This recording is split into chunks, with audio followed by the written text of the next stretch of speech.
Hello, ladies and gentlemen. Welcome. Come on in. Enjoy another edition of SoulsBorne Battle to the Death. We're going to pick two random SoulsBorne bosses. And in honor of school starting this week, each of these SoulsBorne bosses will drive a school bus full of children to their intended destinations. And whoever gets their children to their destination the fastest will be the winner.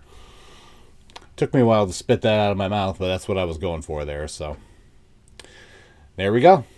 A school bus driving contest. That's the kind of excitement you come to SoulsBorne Battle to the Death for. I only provide the best entertainment here on Bobby's World 2110, the channel. All right, the battlefield has been cleared. It can house any and all SoulsBorne bosses. Please ignore my crying dog in the background. She's just trying to get my attention because Mommy just left, so she's very upset. Can you please stop? You know what? You want to join me? Come on. Oh, don't fall. Don't fall. Come on. Oh, come on. You want to help me pick SoulsBorne bosses? I think this is the first. I don't think you joined me for SoulsBorne Battle to the Death. You've been with me on other things, but not Battle to the Death. No, you have not. All right. We are going to choose a one-on-one, or I'm going to attempt to choose a one-on-one contest. Are you going to stand on my chair? What is the matter with you? All right, I need to pick a participant before I lose the ability to do so. Okay, here we go. Gravelord Nito from Dark Souls 1. Well, that's Nito.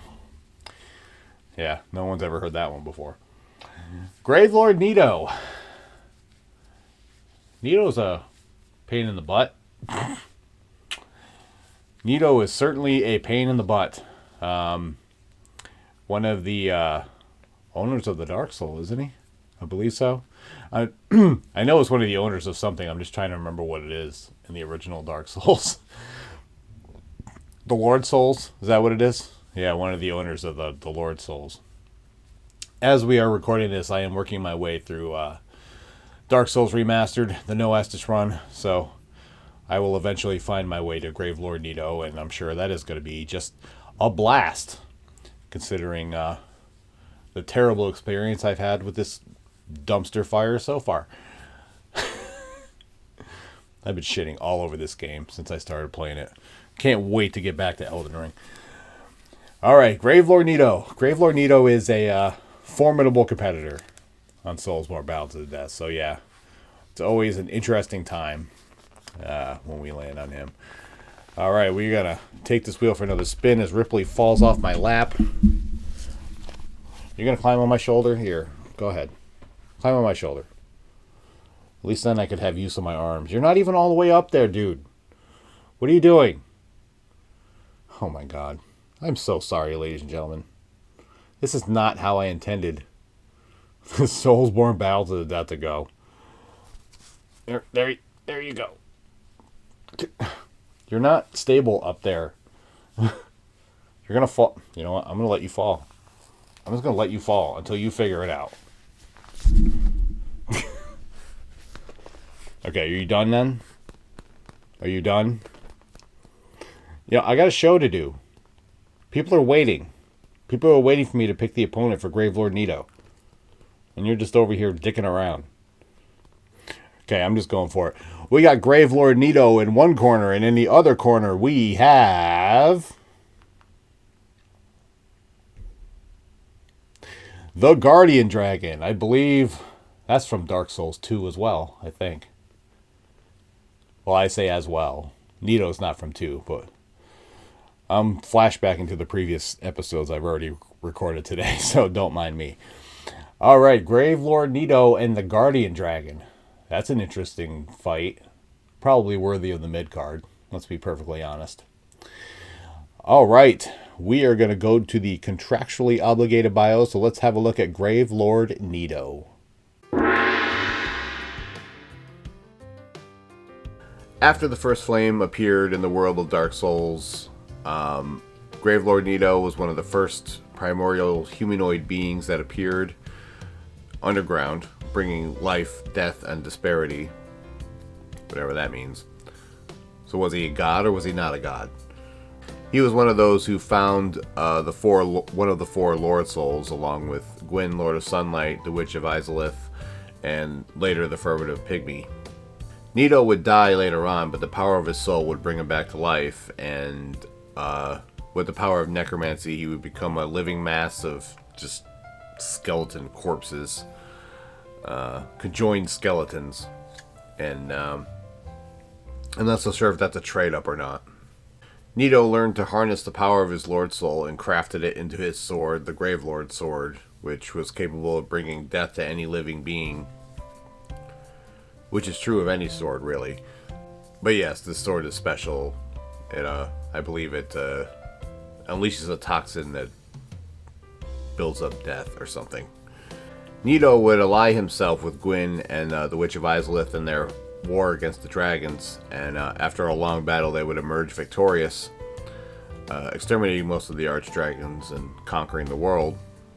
Afterwards, each of the lords developed their own civilizations in their own different places, and Nito goes back to the catacombs, and he basically becomes responsible for death in all forms, or some such thing.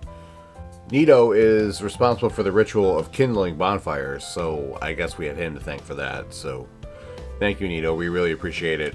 It's very helpful in certain areas. At some point, a necromancer known as Pinwheel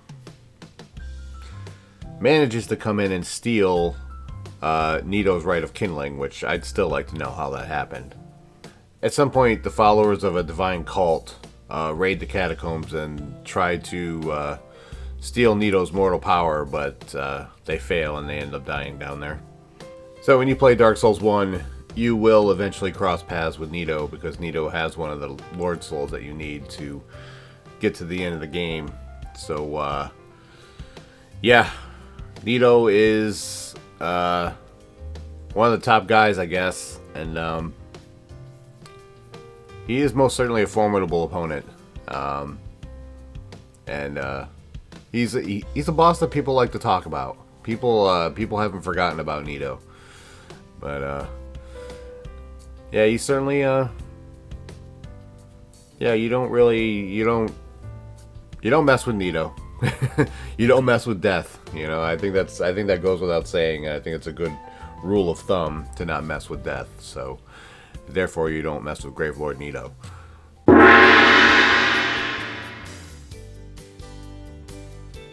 Not much in the way of lore regarding the Guardian Dragon, but I do know that Aldia commanded him to stay as a guard to the Dragon Eyrie as an experiment, which kind of tells me that Guardian Dragon thought he should have been the man, like the head of the table, and Aldia's like, no, you're gonna guard this door because I told you to, just to see how he's gonna react, and yeah, that's pretty much that. The Guardian Dragon is basically your run-of-the-mill dragon, but it's still a dragon, and therefore very, very dangerous. However, it is also worth noting that when you enter the fog door to fight him, he is sleeping, indicating that he is not very good at his job.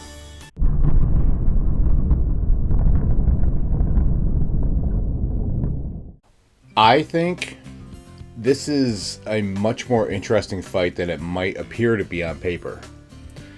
And I think I have an opinion that a lot of you might disagree with. I watched boss fights with these two guys, these two bosses, just as a reference point, because mostly for the Guardian Dragon, because I really hadn't seen him in a long time. And I'm kind of watching the fight, and I'm thinking, how is Nito going to stack up to this? How is Nito going to battle this dragon that flies in the air and clings to the wall and shoots fire from up above? I mean, Nito does have his little army of skeletons, but I don't think the skeletons can really match up to the Guardian Dragon in any way, shape, or form. I think the Guardian Dragon has plenty of attacks that could wipe out all the dragons in one hit, and then after that it's just Nito, and I don't think Nito has the tools to take out the Guardian Dragon. I really don't. I know Gravelord Nito is one of the top bosses in the original Dark Souls, but I think in this particular fight, I think he's overmatched. I think the Guardian Dragon takes this fight. I really, honest to God, do. So that's my verdict. I think the Guardian Dragon beats Gravelord Nito. It would be an interesting fight. I don't think that the Guardian Dragon would squash Nito by any means, but I don't think Nito has what it takes to defeat a dragon. I really don't. So I think the Guardian Dragon, with his flying and his fire and his clinging to the wall, I think Guardian Dragon beats Gravelord Nito.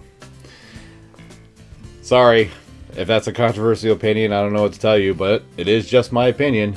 Feel free to leave yours in the comments. And with that, yet another edition of SoulsBorne Battle to the Death draws to a close. RobertBlanchardBooks.com if you're interested in the award-winning Roar of a Dragon series. You can read the first 3 chapters of each book there for free. If you'd like to hear more about them, the Rise of Dragons podcast, wherever you find your favorite podcasts. My Linktree, my Instagram, my Twitter, all Bobby's World 2110. Mondays, 3 p.m. Eastern Standard Time. Right now is the Dark Souls Remastered Noesis run. This past Monday, you will find that I am facing the Gaping Dragon. Win or bust, which means I continue to fight him until the episode ends, which could take multiple hours, days, whatever. So, that's what's going on. Well, that's what happened this past Monday, as you're probably watching this episode. And Wednesdays, 3 p.m. Eastern Standard Time is what you're watching right now. SoulsBorne Battle to the Death. And since you just watched it, I don't really have to explain exactly what that is. Back in the archives, I have the Elden Ring, No Crimson Flask run, Volume 1 Limgrave. I have the Sekiro No Healing Gourd run. I have the Dark Souls 3 No Estus run, and the Dark Souls 3 No Level Up run. So, and a whole bunch of other stuff. So plenty of other stuff to check out on the channel.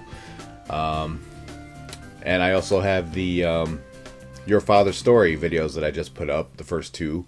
So if you want to learn a little bit more about myself and watch the videos that I made specifically for the boys, you can check that out whenever you get a chance. So leave a like, subscribe, notifications, and all that nonsense.